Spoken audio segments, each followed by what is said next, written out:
Well, hello everybody and welcome back to the channel. It's time for some good old Saturday morning React-TOONS featuring the granddaddy of them all, Robotech, as we watch episode 71, The Secret Route. Oh, friends, it's a great series so far, great arc with New Generation. I will ask again, we've had a couple people sound off a little bit. What should we call this group? The narrator calls them the Freedom Fighters. I've been calling them the Freedom Fighters. I had somebody say Bernard's Brigade would be a good one, and if I didn't have a massive problem with alliteration, I would roll with that. But again, what do you all think? Should we call them something? They should have a name. It's been 40 years. Friends, if you could do me a favor, hit that like button, smash that subscribe, ring that bell for notifications. It greatly helps out a small channel, and it allows me to alert you next time it's time to grab some sugary cereal for some Saturday morning React-TOONS. And of course, if there's anything that we do that you would like early or in its full-length format, the link to our Patreon is in the description. Not a fan of Patreon? Stick with us here on YouTube memberships. You'll get all of our episodes about a day early, plus any bonus episodes we come up with. But my dear friends, all that stuff is then, and this is now, and now it's time for Robotech, episode 71, The Secret Route. Prepare to engage maximum warp reaction. And away we go!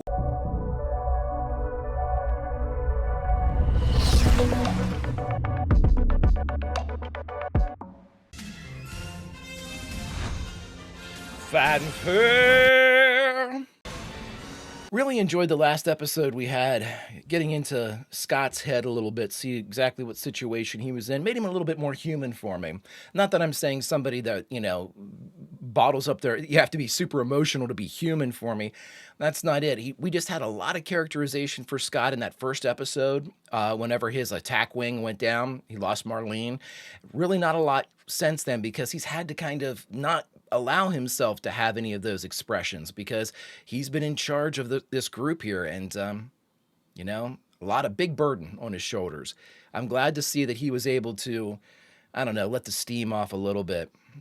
Too much of that, you're no good to anybody. But Scott is working through it with the help of our fantastic friends, and I can't wait to see how this ends up, especially now that the Invid are starting to cook a little bit. Good stuff.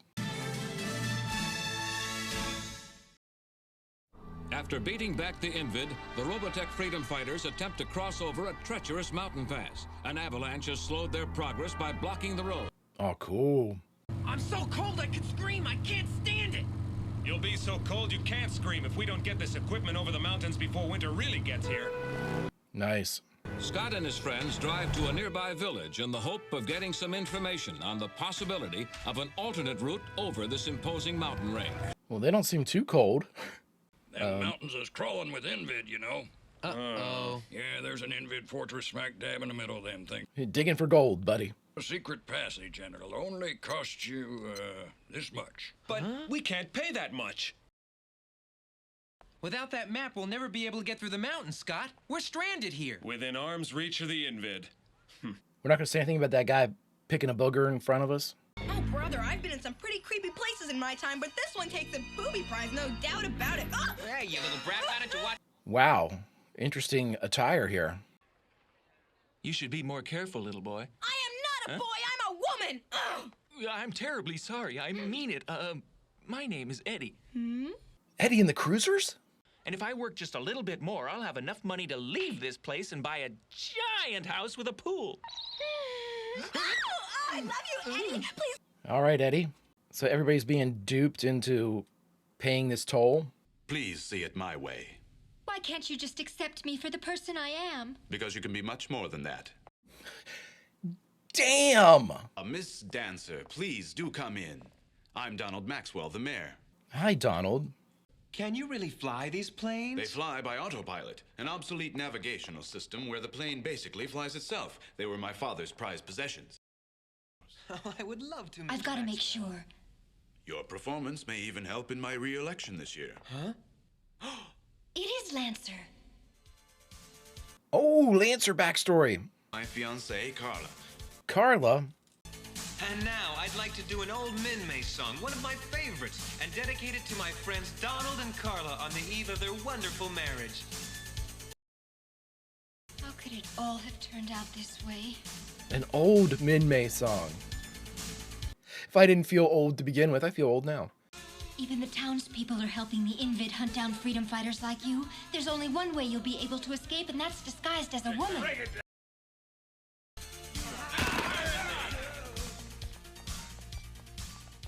All right, tell us where they are. Come on. That explains it then, eh? Cool.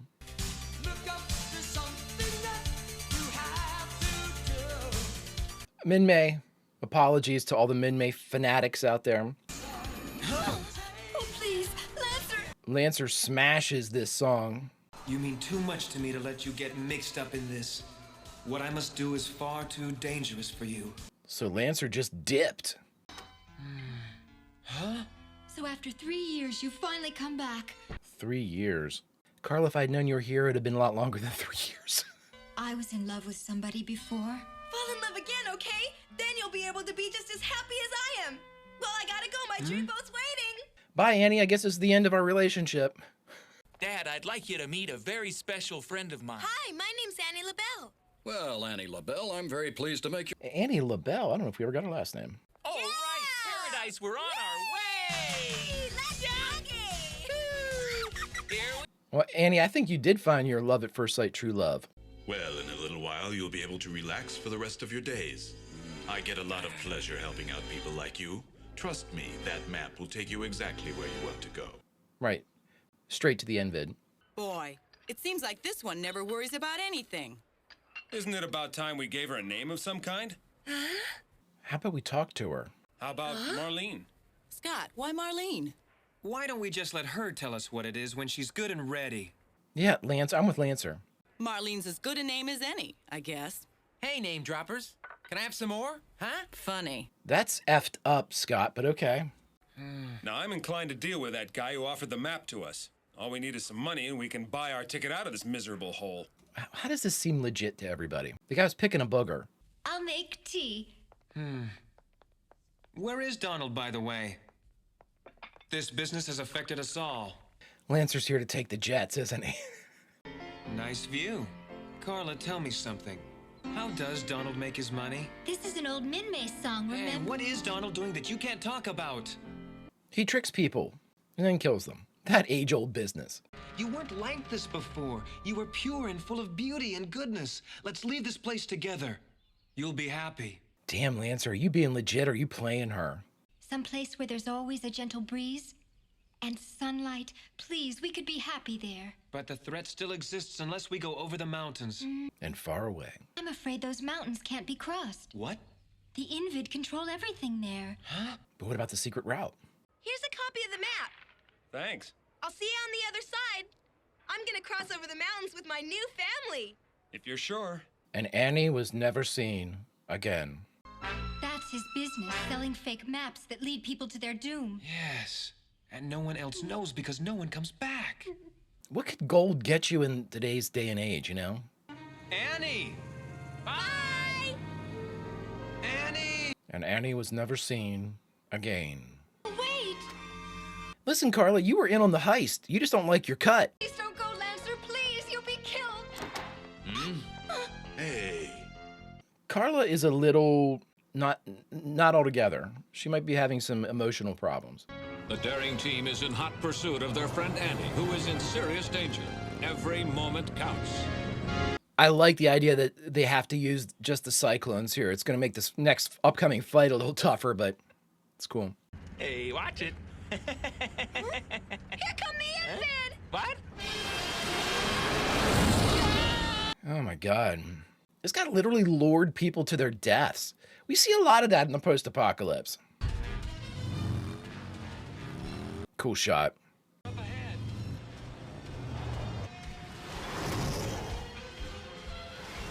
I'll be interested to see what they do with the mayor here.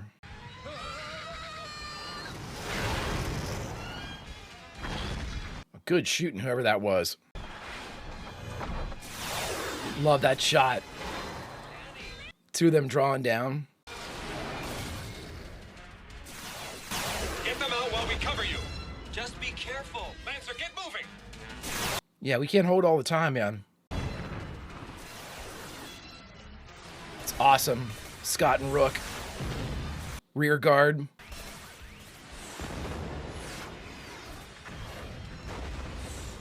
I love how they glide and slide using their thrusters. That's awesome. We're gonna have to make a run for it. When I count 3, jump over the cliff. Gotcha.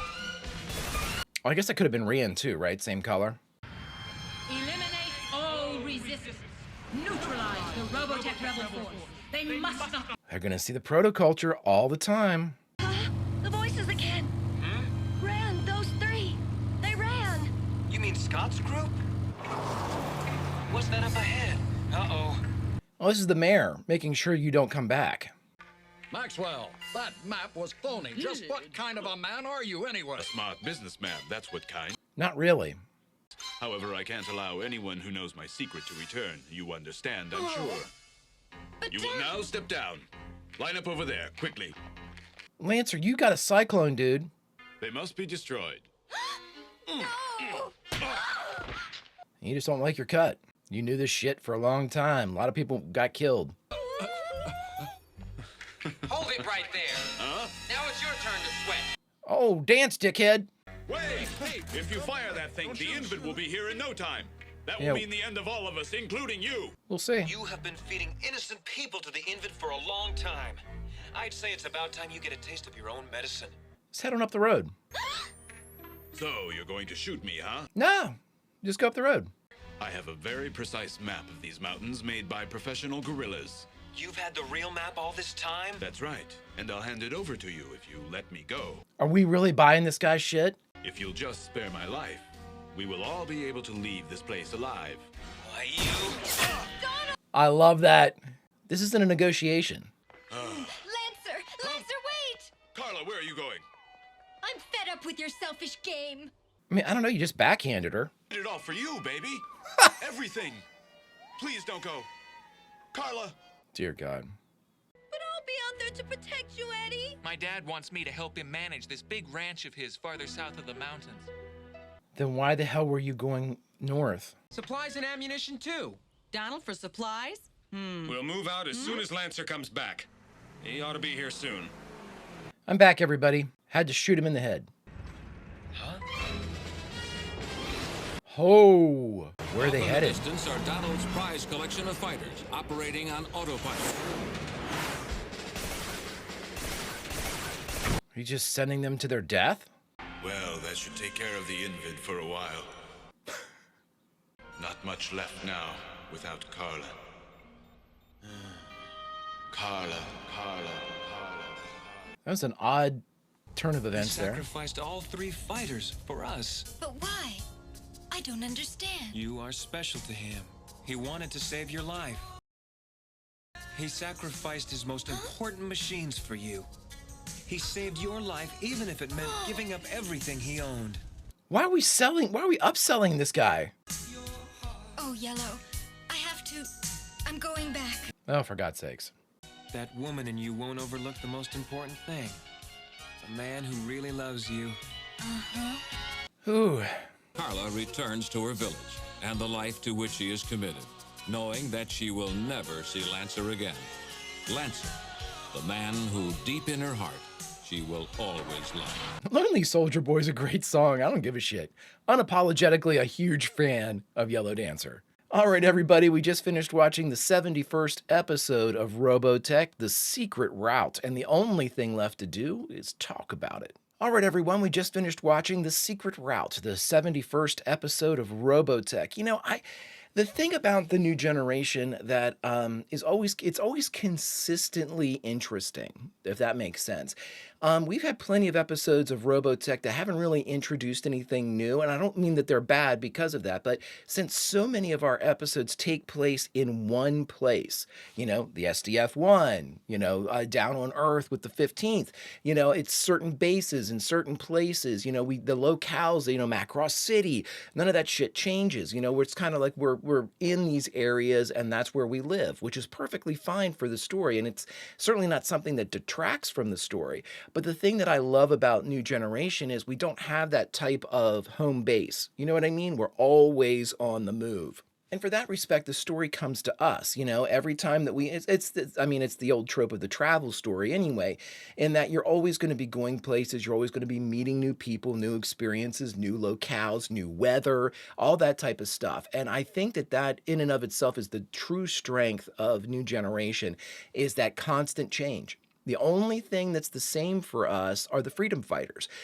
Our characters remain the same. They're pretty much static right now. We just got Marlene named, which was kind of effed up on Scott's part, but in a weird way, I get it, which now makes the Enter Marlene from episode 70 make more sense, because they said Enter Marlene, and it was just all we had of the real Marlene was that flashback via the locket that Scott has. And so I thought that was kind of a weird title for the episode until now. Now we know that character, that simul agent, or whatever they're called, is now going to be called Marlene. I mean, interesting. It certainly speaks of a lot of psychological problems as far as grief is concerned, not to, disparage Scott or anything, but that's an interesting play to do that. The Invid remain basically the presumed threat. They're always there. They're always lurking. They're always, the Invid for me have become the zombies in like The Walking Dead. They're always there. We know they're there. We know that they could pop up at any minute. Oh, there's the Invid. They pop up. They come out of the ground, just like the zombies. Pop out of the trees. You round a corner, there's 3 of them just hanging out. They're everywhere. And so, with these Invid kind of playing almost a backdrop role through no matter what, the Invid are there. That's the assumed normal for this, entire arc. What really comes into play are the villains that just like in The Walking Dead, it's a very zombie-esque type of situation that we have going as far as tropes go. We hit these people that are opportunistic and predatory of humans against their own kind. Donald Maxwell, right? Is that his name? Mayor Donald Maxwell was a perfect example of that. He was, basically just absolutely preying on people, preying on that idea of hope. I know the one good way through the mountain. Once you get through there, it's smooth sailing for whatever reason. There's a Shangri-La somewhere in them thar hills. Of course, then the question would be, then why aren't you there? Oh, it's my job to usher people through, because I'm selfless, or whatever. But, again, we've just had so many examples of that where, yeah, the Invid are the people that we fight, but the real enemy is us. God, it's ever since we had a couple of these episodes, I'm thinking back to whenever we had, Lunk had the book he had to deliver, and we found out that Nader, the father of his friend, had been killed. And, ever since then, I've just been like, man, this is a really a parallel for a zombie series. And it hasn't disappointed with that theory as of yet. It still remains very steadfast. We have our supply problems. We have where are we going to stay? We got to stay on the move. The Invid will get us. All that stuff. And then there's that hope of that one place. If you can get to that one place, its reflex point is the objective for this one. But, in other places, it's that place of safety. It's that place of refuge where you don't have to have your, looking over your shoulder for zombies or the evil that men do and all that good stuff. So I'm really interested to see how they continue telling this tale, and I do like this string of backstories that we've received here recently. Running through all of these gives us more of an idea of who we're dealing with inside the Freedom Fighters. But, Yellow Dancer is exactly, Lancer is exactly the type of backstory I imagined. As far as we know that he had military training, and then the idea that he was wounded, and then we know that the humans are serving up, other fighters and stuff to the Invid to keep their community safe. We've seen that across the board. We saw that by Wolf. I mean, hell, Wolf had basically, betrayed his own as far as the soldiers go, just to keep that town safe. Now, albeit he had, at least based in noble efforts, to save more, the needs of the many and all that good stuff. It was still wrong, and he at the end, understood that. But when we have these types of things going on, boy, oh boy, the backstory of how, Lancer became Yellow Dancer as more of a subterfuge more than anything else, survival, really, to make sure that nobody identified him as one of these, rebels or a person that can, a combatant, basically, hiding inside the non-combatant kind of herd kept him safe. The character I want to talk about real quick, though, is Carla. I mean, holy shit, everybody. And the thing about Carla is, and I kind of appreciate this very much. This was one of the most mature themes that we've had. Now, again, you can say, well, how so? I mean, it's pretty overt that there is, I mean, a range of abuses going on between Donald and Carla. I mean, we saw physical abuse, the backhand slap, emotional abuse. He's lying to her. She knows he has implicated her in this entire endeavor to get people killed. She's benefiting off of it, hasn't said anything. Like I said, you're part of the heist. You just don't like your cut. You're living in this house, with Donald Maxwell. You're eating the food and drinking the wine and doing all these things while people are going to their deaths and you don't say a word. Again, unfortunately, when it comes to victims of abuse that we've seen in both, reality and then obviously fictionalized types of things like this follows a set of parameters. It's in a weird way, it's a Stockholm syndrome defense of your abuser. And we saw just that in this situation. And I think that Lancer kind of went along with that at the end and kind of played up Maxwell, knowing Maxwell's not going to ultimately do anything to her, probably, but she's going to be a lot safer with him than she would be out in the field with me. And that's a hell of a decision. If that's truly what happened, that is a hell of a choice to present both to a character and to an audience. Because, okay, let me ask you as an audience, and, for most of us are, I'm very old, but, most of us are not kids that are watching this show nowadays. And I mean, there may very well be some younger audience members, but how do we feel about that? The character of Carla aside, cast her as a victim or cast her as an accomplice, however you want to do that, that's fine. What about Lancer? If Lancer knew, why... Explain to me, and I'm very curious. I have certainly, me, I don't ever kind of concrete, this is it, this is all, I'm not going to listen to any other points of view. I'm very interested to see what you all feel about this, because for me, I don't want to say it detracts from the character of Lancer, but it shows me a lot about the character of Lancer, because for me, when he was talking up Donald Maxwell, the only thing I could think of is he's trying to make this guy sound good so she goes back with him. And if that's the case, he saw her get hit by him. He saw the kind of psychological abuse and manipulation that was going on. But I guess when you have that ultimate balance, he knows. He jumped out of the train whenever she was on the train to get away from her. He knows that she can't exist in the world that he's currently living in. There's a lot of speculation, though. I guess that's the noble aspect that you could give to Lancer. What if Lancer just doesn't like her? I mean, that has at least got a little bit to do with it. You know what I mean? Because the narrator said, Lancer will always be the man that she loves. It didn't say, and Lancer felt the same way about Carla. We didn't get that. We didn't get that line. This show was geared for North American youth in the 80s. This is a heavy theme to give to kids. Look at this. He just hit her. Why did he hit her? He said she's going back with him. That's the thing that kids had to process that watch this. And again, I didn't watch it, so I never had a chance to process it or to be able to tell you all, oh, this is how I felt as a kid. I have no idea. I never watched it. Those of you that watched or can remember watching this episode, did you even note it? I'm not saying that oh, you didn't recognize this. I mean, as a kid, I doubt I would have noted it too. I'm just saying, is there somebody out there that watched that and thought, oh my God, did it hit? Did it land for somebody and be like, ooh, this isn't right? I'm very curious about that, my friends, because anytime we hit these incredibly mature and incredibly complex issues, there's no real way to negotiate this path. Everybody has a point of view in this one, you know what I mean? There are many different angles to look at, but I'm very curious when we hit these mature themes, how it impacted the kids in the 80s, of which I was one, but never, experienced it, and how you feel about it now. Friends, sound off. If you could do me a favor, hit that like button, smash that subscribe, ring that bell for notifications. It greatly helps out a small channel, and it allows me to alert you next time it's time to go live with some Saturday morning React-TOONS. And of course, if there's anything that we do that you would like early or in its full-length format, the link to our Patreon is in the description. But my dear friends, all that is then, and this is now, and now it's time, unfortunately, to say goodbye from Robotech. So where should we say goodbye from? Well, friends, I say we say goodbye from where we always say goodbye from, between episodes, between here and there, because this is a travel.